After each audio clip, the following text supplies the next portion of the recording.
High বন্ধুরা, কেমন আছো? আশা করি ভালো আছো। আজ করছি নিরামিষ ঘাটি তরকারি পাঁচমিশালি।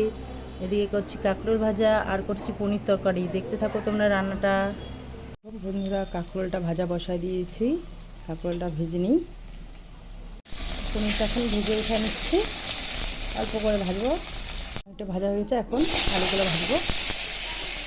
লবণ দিচ্ছি, একটু হলুদ দিলাম। দেখো আলুটা ভাজা হয়ে গেছে, এর মধ্যে একটু জিরা সম্বারা দিব। দেওয়ার পরে মশলাটা বেটে নিয়েছি, আদা জিরা লঙ্কা কাঁচা লঙ্কা গুঁড়া দিচ্ছি, একটু ধনিয়ার গুঁড়া দিলাম।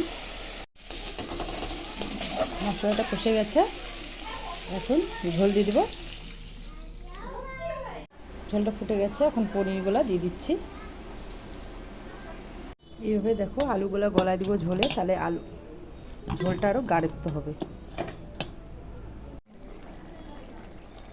দেখো আমাদের পনির তরকারিটা তৈরি হয়ে গেছে।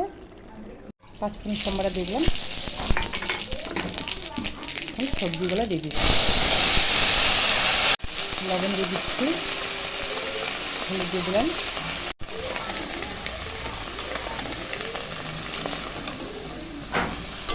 সবজিগুলো এখন একটু ঢাকা দিয়ে দিব সেদ্ধ হওয়ার জন্য।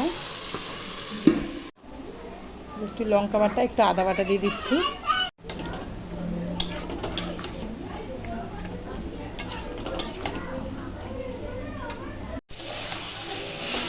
ঘাটিটা প্রায় হয়ে গেছে, এখন একটু চিনি দিয়ে দিব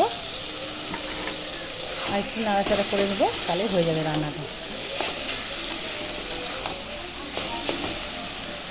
দেখো বন্ধুরা, আমার সব রান্না কমপ্লিট হয়ে গেল।